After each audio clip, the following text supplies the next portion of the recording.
Ya chicos, hoy día vamos a ver fármacos, psicofármacos con efecto antidepresivo y vamos a ver bupropión y bupropión más dextrometorfán o dextrometorfano. ¿Ya? ¿De qué se trata esta clase entonces? Se trata de saber para qué sirven estos fármacos, cómo actúan y qué los diferencia para poder indicarlos. ¿Para qué sirven estos fármacos? Bueno, sabemos que obviamente tienen efecto antidepresivo y el bupropión está aprobado tanto por la FDA como por la EMA para la depresión, obviamente, pero también para el cese del consumo del tabaco, para el tabaquismo. Además, el bupropión solo por la FDA está aprobado para el trastorno de ansiedad social. El segundo medicamento, que es una asociación de bupropión con dextrometorfano, es muy interesante y la FDA lo aprobó en el 2022 como un antidepresivo que además tiene un efecto de acción rápido, que es lo más novedoso porque antidepresivos orales rápidos no teníamos hasta este. Teníamos, por ejemplo, la ketamina y la esketamina, pero que no tienen, no son orales, ¿no es cierto? Y requieren ciertas precauciones y además tienen efectos adversos que son más complejos y que hay que tratar en medios que están cuidados, o sea, o hospitalizado o en un lugar bajo supervisión por un periodo grande de tiempo. Entonces, esto aporta bastante al tratamiento antidepresivo y al efecto antidepresivo rápido, que a veces es muy, o sea, siempre es necesario, pero a veces es extremadamente urgente, ¿no es cierto? ¿Qué otras indicaciones tiene? Principalmente el bupropión, que es el fármaco más antiguo. Nosotros sabemos que se usa para muchas cosas, que por sus mecanismos de acción ha sido usado para el déficit atencional o para síntomas cognitivos en general. También mucho tiempo se usó para la hiperfagia, para la obesidad y también para ciertos tipos de depresión, la depresión estacional y para depresión bipolar por periodos transitorios, porque supuestamente, según opinión de expertos, ¿no es cierto?, tendría menos probabilidad de producir viraje que otros antidepresivos que tendrían más probabilidad de producir viraje, pero eso también no tiene tanta evidencia, como les digo, sino que es más la opinión de expertos. Y siempre que uno asocie un antidepresivo en alguien con depresión bipolar, tiene que tener mucho cuidado y tomar varias precauciones. Bueno, eso con esto, ¿para qué sirven? O sea, tienen bastantes usos. ¿Y cómo actúan? Esta parte es un poco más larga porque vamos a ver lo del dextrometorfán, que no lo hemos visto antes. Para entender cómo actúan, primero nos vamos a basar en la terminología. La terminología antigua, que dice que el bupropión es un antidepresivo, también nos dice que es un inhibidor de recaptación de noradrenalina y dopamina, y la terminología nueva de la NBN, la nomenclatura basada en neurociencia, nos dice lo mismo, en este caso muy parecido, que es un modulador de la noradrenalina y la dopamina, que ese es el target, y que es un inhibidor de recaptación.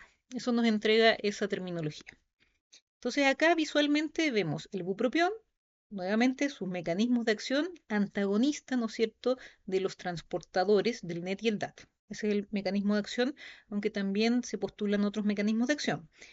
Y acá tenemos el dextrometorfano que no está en estas terminologías como de los antidepresivos porque por sí mismo el dextrometorfano no ha probado en monoterapia con dextrometorfano tener eficacia antidepresiva. Entonces sería esta unión, este uso concomitante, lo que sí habría probado eficacia antidepresiva. Y como ustedes ven acá, el dextrometorfano tiene dos mecanismos de acción muy interesantes que son el antagonismo NMDA y el agonismo sigma 1. El antagonismo NMDA es un mecanismo de acción que comparte con la ketamina y con la esketamina. Y en ese sentido, se postula que el mecanismo antidepresivo de acción rápida del dextrometorfano es similar entonces al que produce la esketamina y la ketamina. Y después vamos a revisar los otros mecanismos. Y lo otro interesante es que además el dextrometorfano es un antagonista del transportador de serotonina. Entonces, cuando uno empieza a pensar qué va a pasar si yo asocio estos dos medicamentos, yo veo que son dos medicamentos con distintos mecanismos de acción bastante complementarios, porque este inhibe el NET-DAT y este el CERT. Entonces ahí voy a tener una potenciación trimonoaminérgica y además agrego mecanismos de acción rápida, el NMDA, que sería el mecanismo de acción rápida, y este otro mecanismo que es sigma 1, que también es un mecanismo antidepresivo, se piensa, pero ahí hay un poco más de incertezas. Entonces pareciera ser una muy buena combinación, desde la teoría. Vamos a ver cómo actúa el bupropión. Y aquí inmediatamente lo que uno se da cuenta es que aparece este nuevo antagonismo. Acuérdense que rojo siempre es antagonismo en mis imágenes Y aquí vemos que también tendría un efecto menor, pero que sería un antagonista de receptores nicotínicos, ¿no es cierto?, receptores de acetilcolina, y ese también se postula como un mecanismo de acción antidepresiva. Hoy día sabemos y es indiscutible decir que el bupropión es un inhibidor de recaptación de dopamina y noradrenalina, ¿ya? Pero este otro mecanismo sería un mecanismo un poquitito más débil y con menos evidencia para mecanismo antidepresivo. Esta imagen la encontré muy buena porque explica en un solo gráfico lo que haría el bupropión. Entonces, si ustedes se fijan, esta imagen parte con el bupropión aquí al centro y muestra cómo se puede unir a estos tres receptores. Entonces, en este caso tenemos acá una terminal de una neurona dopa y su transportador, que este mecanismo ya lo habíamos visto, que al inhibir el transportador, yo inhibo la recaptación de la dopamina en el espacio sináptico y por lo tanto aumentan las cantidades de dopamina en el espacio sináptico. Y eso sería muy favorable en personas con depresión para, por ejemplo, aumentar el afecto positivo si esto sucede en el sistema límbico. Y si sucede en la corteza, también ayuda a aumentar el afecto positivo. Y también me podría ayudar con funciones cognitivas. También en otras zonas del cerebro me podría ayudar con energía, con disminuir la fatiga, etc. Y por otro lado, la inhibición de la recaptación de la noradrenalina al inhibir el NET. Entonces, lo mismo, se aumenta la noradrenalina en el espacio sináptico de distintas áreas y eso sabemos que me puede ayudar con el mismo afecto positivo, que aumente el afecto positivo y también que disminuya el afecto negativo. Entonces, ese sería un mecanismo por el que el bupropión también podría tener mecanismos para mejorar ansiedad, angustia, preocupaciones, irritabilidad y ese tipo de síntomas, afecto negativo. También habíamos visto en otras sesiones, en clases anteriores, que al aumentar la noradrenalina en la corteza prefrontal, eso también aumenta el tono dopa. Entonces tengo dos mecanismos acá para aumentar el tono dopa, uno que es el bloqueo del DAT y el otro que sería el bloqueo del NET. Y el tercer mecanismo que está en esta imagen es el antagonismo de estos receptores que son receptores nicotínicos. ¿Cuáles? Hay como 3 o 4 tipos de receptores nicotínicos que se postulan como para su antagonismo y finalmente lo que se ha visto es que ese antagonismo en la glándula pineal genera una elevación de la melatonina. Y se piensa que la elevación de la melatonina en sí misma podría tener un efecto antidepresivo en algunas personas con depresión que tienen déficit de melatonina. Y además que podría de alguna forma regular el ritmo circadiano. Y entonces, estos serían como los mecanismos que podría tener el bupropión. Bueno, esto último que yo les digo, si el efecto antidepresivo también del bloqueo, del antagonismo nicotínico, también tiene que ver con una hipótesis de hipercolinergia que se produciría en la depresión. O sea, en la depresión, hay personas que podrían tener un aumento de la secreción de acetilcolina. Entonces, el bloqueo podría ser uno de los mecanismos útiles para ello. Y lo otro que les decía es como el efecto antidepresivo, si es propio del aumento de la melatonina, que es una de las cosas que podría suceder, pero también se postula que podría la melatonina secundariamente poder modular la neurotransmisión de otros neurotransmisores y de esa manera producir un efecto antidepresivo, pero eso es más incierto. Entonces, eso con esto primero del bupropión. Y hay otra cosa muy importante que tiene el bupropión y que es uno de los motivos por el que se usa en las adicciones.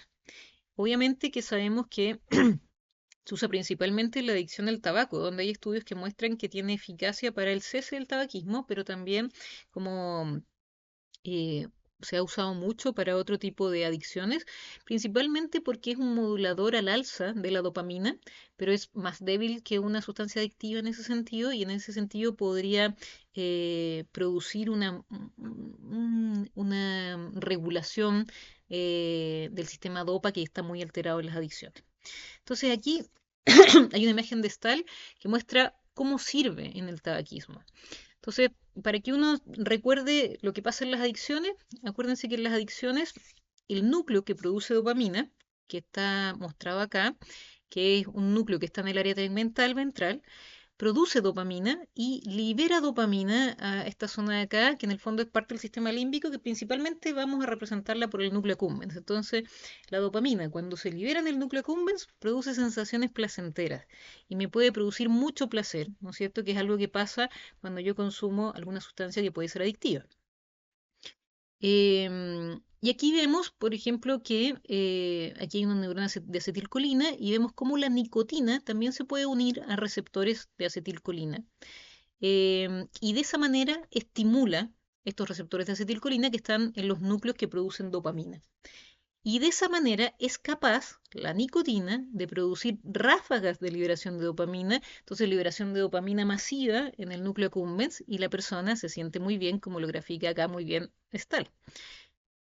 Cuando yo dejo de fumar, si es que estoy fumando, que es lo que se muestra en esta segunda imagen, no existen esas ráfagas, entonces hay poca liberación de dopamina. Entonces, si yo era una persona que fumaba y dejé de fumar, voy a tener un déficit de dopamina a lo que estoy acostumbrada. Y eso me va a producir los típicos síntomas por retiro de la dopamina y otros síntomas que son propios del retiro de la nicotina. Y en el fondo puedo tener estos síntomas de abstinencia, pero sobre todo al no tener las cantidades habituales de dopamina en el núcleo accumbens, me voy a sentir con displacer y probablemente irritable o con sensación de estrés, entre otras cosas que puede producir la nicotina. Pero no me voy a sentir bien. Ahora, lo que haría el bupropión es no necesariamente estimular el núcleo para que se libere más dopa, sino que justamente en la sinapsis entre la neurona dopa y el núcleo accumbens podría disminuir como la recaptación y de esa manera obtenemos más dopamina en el espacio sináptico y de esa manera tengo menos malestar asociado a la abstinencia al tabaco. Entonces, como ven ustedes aquí, si uno lo compara en esta imagen, efectivamente hay más dopamina que si cuando dejo de fumar, pero nunca hay tanta dopamina como la que libera la sustancia adictiva. Y esto principalmente es para el tabaco, pero uno también lo podría, en teoría, es lo mismo que pasa con las otras adicciones. Entonces, por eso que se piensa que, bueno, en tabaquismo hay eficacia que está mostrada, ¿no es cierto?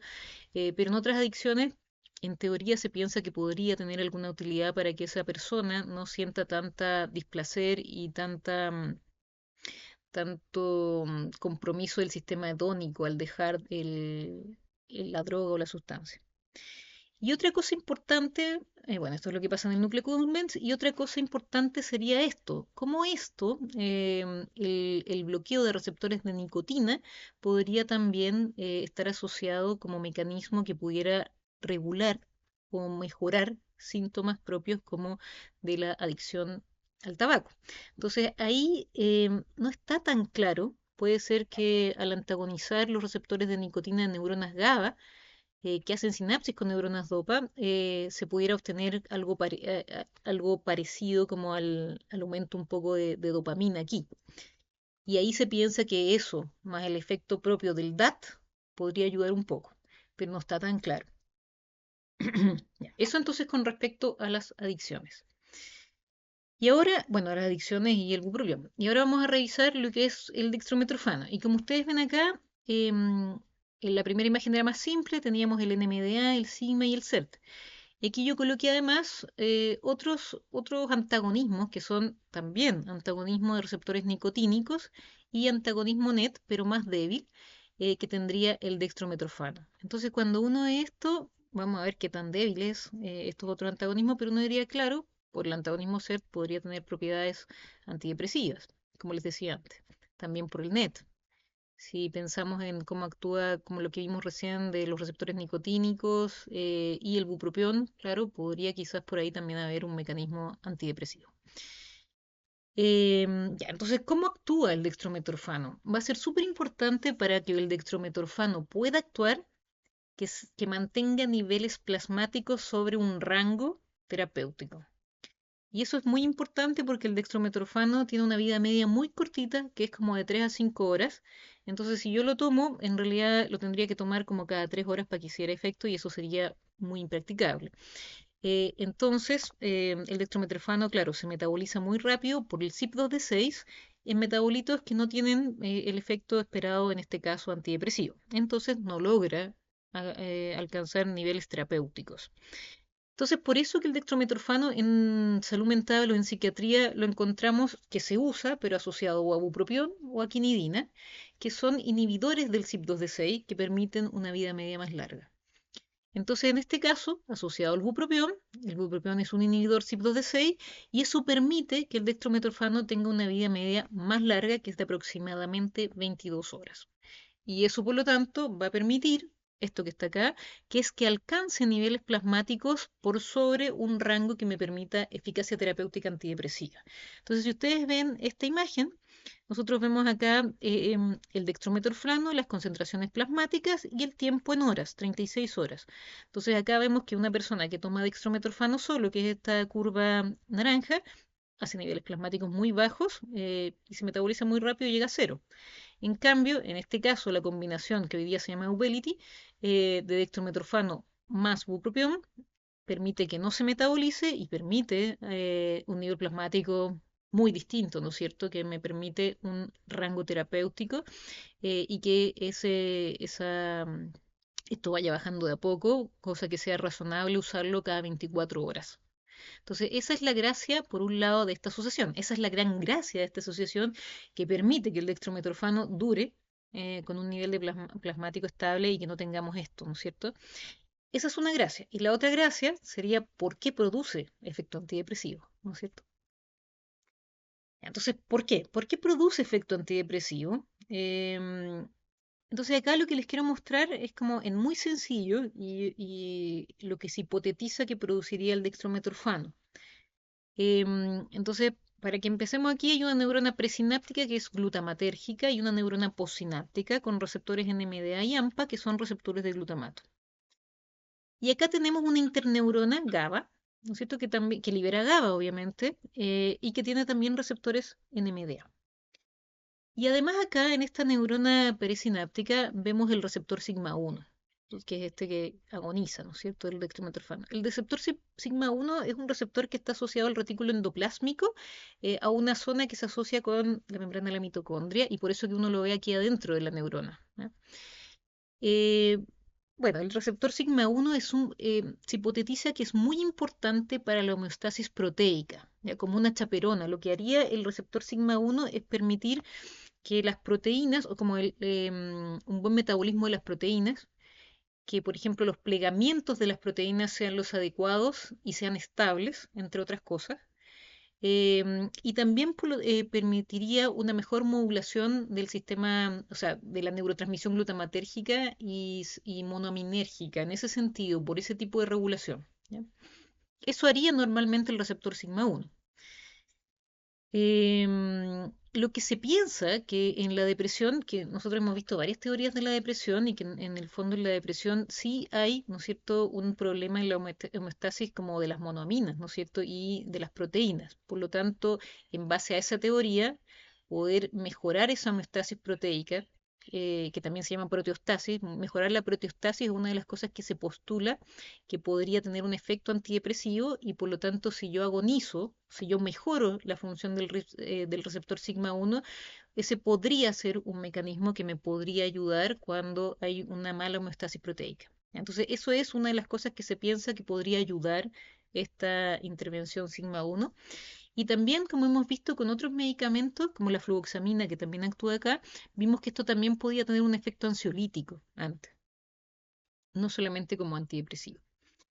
Em, y después está este mecanismo de acción que se piensa que es como el central, que como les decía antes, el antagonismo NMDA también es el mecanismo que se postula hoy en día que sería como el mecanismo más importante antidepresivo de acción rápida para la ketamina y la esketamina. Todavía falta harto por saber, también para estos fármacos se postula que puede haber un mecanismo opioide, el dextrometorfano también tiene una unión a receptores opioides que yo no la puse acá, pero también la tiene. Em, bueno, entonces, por ejemplo, acá, ¿qué pasa con ese antagonismo NMDA y por qué es tan importante? Entonces, el antagonismo NMDA en estas neuronas, que son GABA, eh, cuando el medicamento, ¿no es cierto?, el dextrometorfano se une aquí, lo que va a suceder con el receptor NMDA es que no se activa, y como el receptor NMDA es un activador de esta neurona GABA, lo que le va a pasar a la neurona GABA es que va a liberar menos GABA. ¿no es cierto? Entonces no va a funcionar, o va a funcionar menos en ese sentido de liberar GABA, y por lo tanto la neurona glutamatérgica no va a tener ese efecto GABA, que es un efecto que la inhibe. Y al no tener ese efecto que la inhibe, eso le permite hacer disparos con más facilidad y disparos en ráfaga. Disparos en ráfaga me refiero como a disparos múltiples en un corto periodo de tiempo que permiten liberar grandes cantidades de glutamato en el espacio sináptico. Y eso es muy importante para el mecanismo antidepresivo de acción rápida, hasta lo que se piensa hoy día, porque esa liberación masiva de glutamato es la que finalmente va a generar plasticidad sináptica y que la neurona rápidamente, en cosa de horas, sea capaz de generar nuevas espinas dendríticas y empieza a generar nuevas sinapsis. Y es eso lo que se piensa que es el mecanismo antidepresivo de acción rápida. Acuérdense que hoy día se hipotetiza que los fármacos antidepresivos que conocemos hasta hoy día lo que hacen es también permitir esa neuroplasticidad, que es nueva sinapsis, pero lenta, como mucho más lenta, porque lo que harían los antidepresivos clásicos es aumentar los factores neurotróficos en su síntesis de manera lenta y sostenida, pero no aumentar la liberación masiva de factores neurotróficos. En cambio, esto de una carga de glutamato y una ráfaga de disparos de glutamato acá, haría que esta neurona postsináptica reaccione con una liberación masiva de factores neurotróficos, principalmente BDNF y VEGF, y de esa manera se lograría el aumento y el crecimiento, ¿no es cierto?, de nuevas espinas dendríticas, aumento de espinas dendríticas y sinaptogénesis. ¿Ya? Muy rápido, en horas, y después en días. Eso es lo que se hipotetiza, ¿no es cierto?, para este medicamento. Entonces, para el efecto NMDA. Como dice acá, el antagonismo NMDA se cree que altera el tono inhibitorio de las interneuronas GABA, lo disminuye y directamente, además, inhibe, como ustedes ven acá, el receptor NMDA postsináptico. ¿Qué consecuencias va a tener esto? Porque yo les acabo de contar las consecuencias que tiene la inhibición presináptica NMDA de las neuronas GABA. Y la inhibición postsináptica NMDA en la neurona postsináptica tiene la consecuencia en general, y lo voy a decir brevemente porque es bien complejo, eh, cuando yo inhibo este receptor, yo inhibo ciertas cascadas de transducción de señal que disminuyen la liberación de BDNF y por eso, cuando yo inhibo este receptor, perdón, el NMDA normalmente, para que se entienda mejor, tiene una cascada de transducción de señal que disminuye la liberación de BDNF. Entonces, al inhibirlo, esa cascada de transducción de señal se libera y puedo liberar más BDNF. Entonces, por un lado, puedo liberar más BDNF porque no tengo actuando el receptor NMDA que inhibe que inhibe esa cascada. Y por otro lado, voy a tener al receptor AMPA, que es el que responde a ese estímulo masivo de glutamato y que permite cascadas de transducción de señal que llevan a sinaptogénesis, que si son cascadas son varias cascadas que finalmente se piensa que aumentan una vía que se llama mTOR.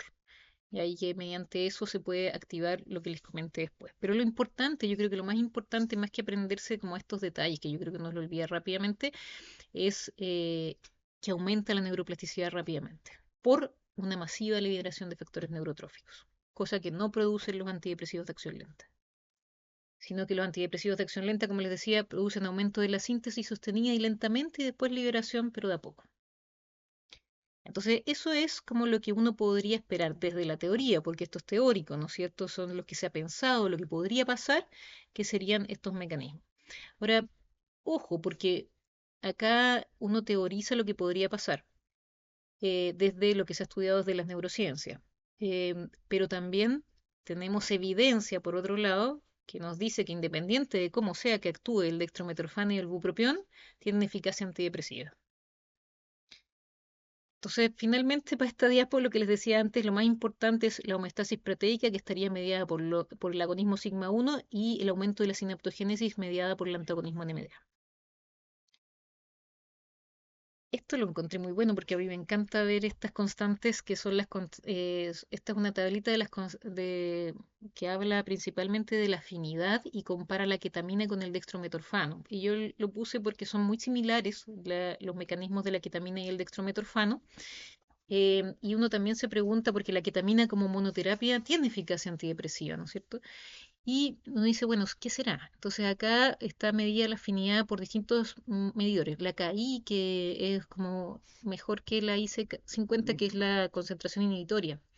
Em, pero en el fondo más o menos marca lo mismo comparativamente. Por ejemplo, la unión, el antagonismo, o sea, la afinidad del receptor NMDA o sea, la afinidad del dextrometorfano por el receptor NMDA es mucho mayor que la ketamina, es mayor. ¿Ya? La ketamina es menos afín. Y para el sigma 1, la ketamina también es más afín. O sea, para estos dos mecanismos que se piensan los mecanismos de acción rápida, la ketamina es, o sea, perdón, el dextrometorfano es más afín al NMDA y al sigma 1 que la ketamina. ¿Ya? Aquí son 150 nanomoles y aquí serían 140.000 nanomoles. Pues. Entonces, claro, es mucho más afín. Y después, yo también creo que es útil para mí poner la afinidad al CERT, una afinidad no menor, 23 nanomoles, parecido a algunos otros antidepresivos clásicos. Entonces, habría un efecto CERT importante del dextrometorfano. Y la afinidad por el NET, en este caso, es bajita, o sea, 240 nanomoles es una afinidad muy pequeña. Y bueno, y esta también tiene una afinidad nada prácticamente. Entonces, este de M es dextrometorfano, para que ustedes lo vean. Ya. Y por último, esto resume lo que haría este medicamento que es dextrometorfano más bupropión. Y si ustedes ven acá, bueno, este era el nombre no comercial, dextrometorfano más bupropión. Entonces es un antagonista de receptores NMDA, el dextrometorfano, el bupropión no, por lo tanto la asociación tendría ese mecanismo de acción antidepresivo. Un agonista sigma 1, el dextrometorfano, no el bupropión. Entonces ahí tendríamos ese efecto para el fármaco que lleva los dos.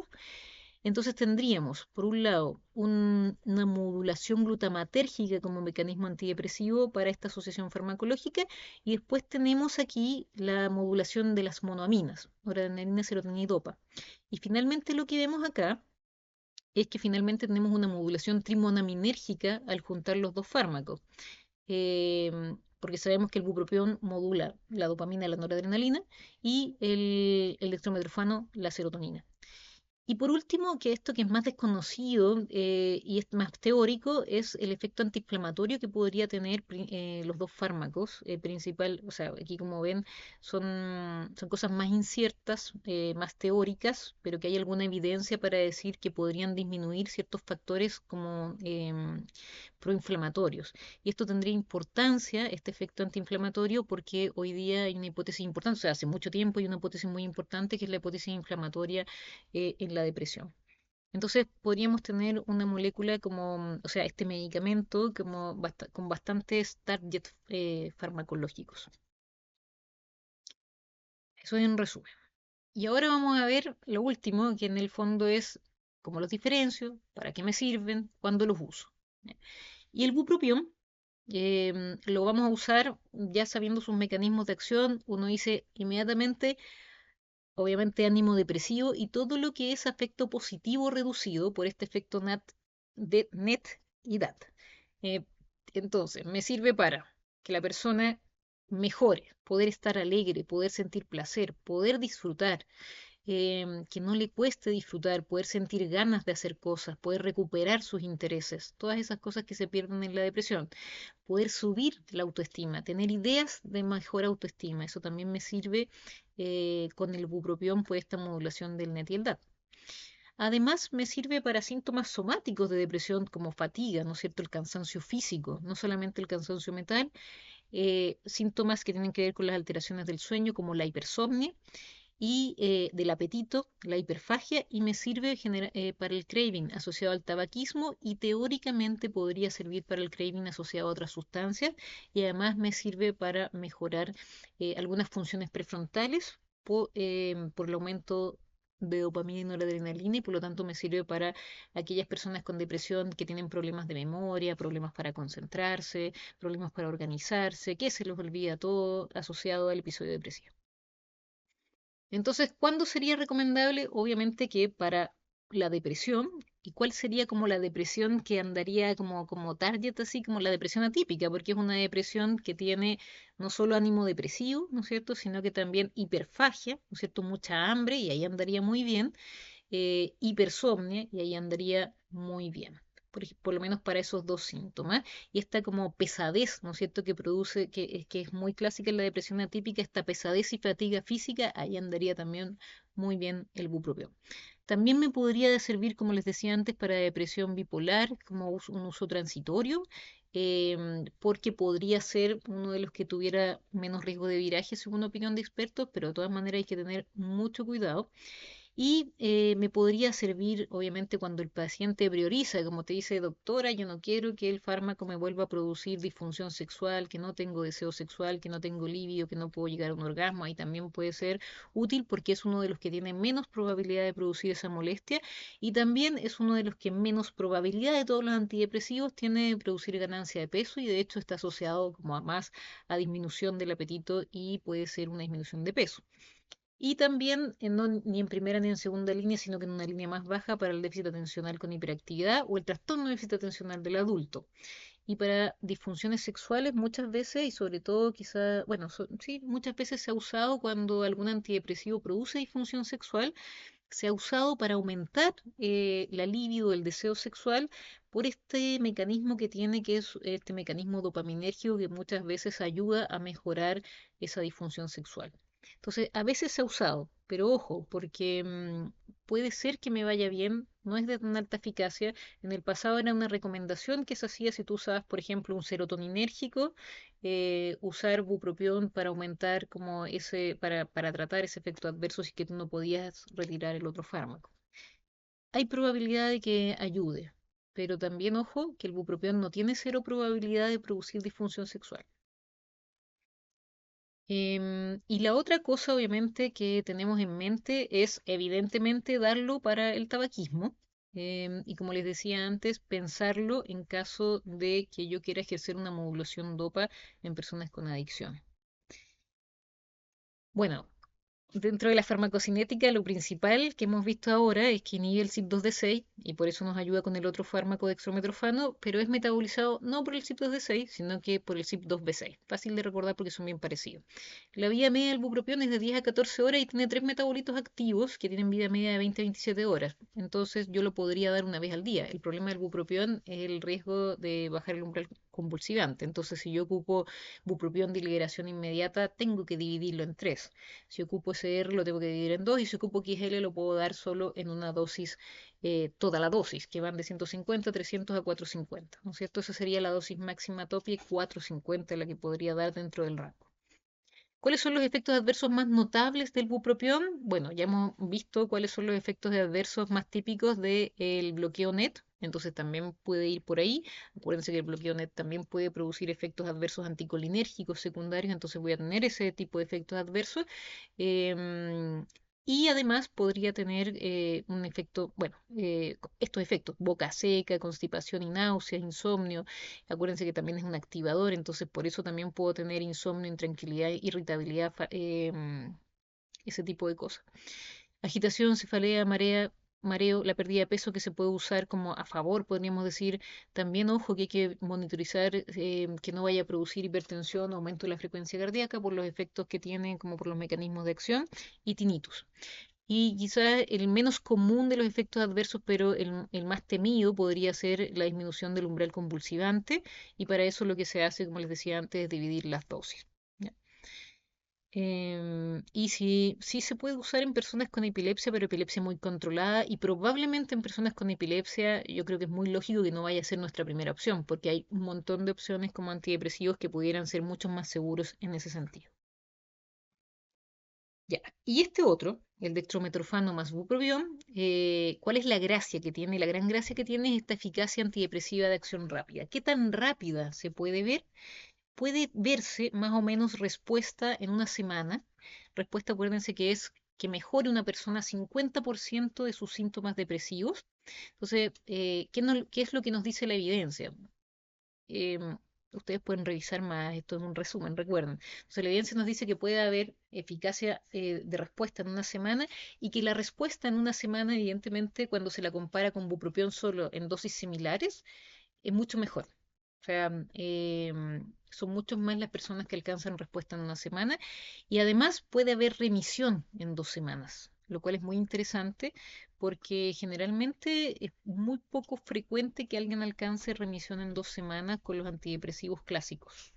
Entonces eso es realmente quizás no es tan rápido como otras cosas, pero es bastante rápido en este sentido. Respuesta en una semana y remisión en 2 semanas es muy rápido. En general, uno no tiende a ver 50% de mejoría en una semana. En general, en una semana uno tiende a ver mucho menos o a veces nada. Entonces, es muy, muy buena opción. Y como les decía, bueno, hay estudios comparados con bupropión, además de estudios comparados con placebo, pero lo interesante aquí es poder comparar con otro antidepresivo que sabemos que es un buen antidepresivo. Entonces es más rápido que el bupropión en producir esta respuesta y es más rápido que el bupropión en producir remisión. Y además lo que otro que se ha visto en los estudios clínicos y también hay revisiones sistemáticas es que es esta rapidez y además que es una rapidez que se sostiene, a diferencia de otros antidepresivos que uno los, o sea, los de acción rápida que se dan y después se pierde a veces el efecto antidepresivo, con este se mantiene. Entonces, por lo tanto, obviamente son muy recomendables en depresión y obviamente en depresión resistente y depresiones graves, por ejemplo, donde uno quiera priorizar que el paciente remita, por ejemplo, depresiones con riesgo suicida, ¿no es cierto? Ahí sería una buena idea. Lo otro muy bueno del dextrometorfano que uno podría decir, bueno, ¿por qué no usarlo de primera línea? Porque eso es lo que uno se pregunta, o sea, si es tan bueno, si es tan rápido, ¿por qué no usarlo inmediatamente? Yo pienso, como opinión personal, que es muy caro, que creo que en Estados Unidos vale como 500, cerca de $500, un poco más, la cajita de 20 comprimidos creo que trae. No sé si 30, pero me parece que son 20 y hay que usarlo 2 veces al día. Entonces es un tratamiento súper caro hasta ahora, hasta lo que sé. Puede ser que me equivoque, pero por lo menos lo que he visto es que más o menos esos son los valores que se manejan. Entonces es súper caro, pero sería súper bueno. Entonces es muy rápido, es muy eficaz, me voy a sentir bien, tiene estos mecanismos de acción, esta modulación trimonominérgica es muy buena y también otra cosa que se ha mostrado en los estudios clínicos es que podría producir mejorías en la cognición, ¿no es cierto? Que uno lo piensa inmediatamente por algunos mecanismos de acción y no solo el ánimo, no solo lo que puedo esperar como del bupropión en sí mismo, que principalmente es afecto positivo que sube, sino que también afecto positivo que sube, mejoría en ansiedad y mejoría en cognición, podría ser un poco mejor que el bupropión en ese sentido, según los estudios clínicos. Entonces es bastante interesante lo que produce.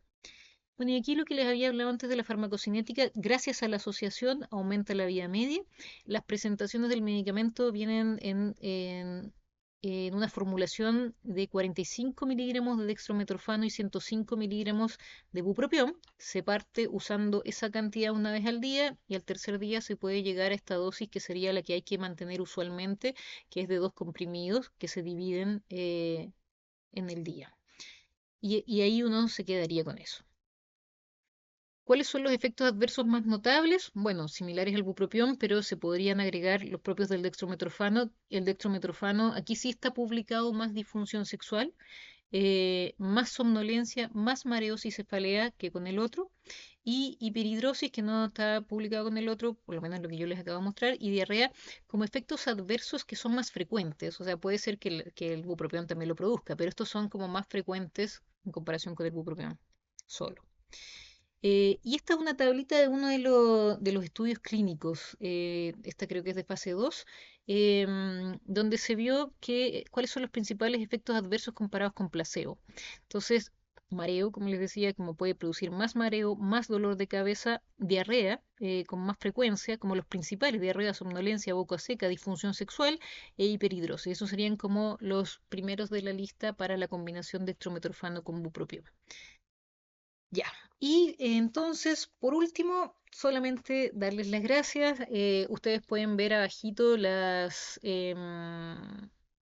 bibliografías por si quisieran sacar más información. Así que espero que les haya gustado la clase y que anden muy bien.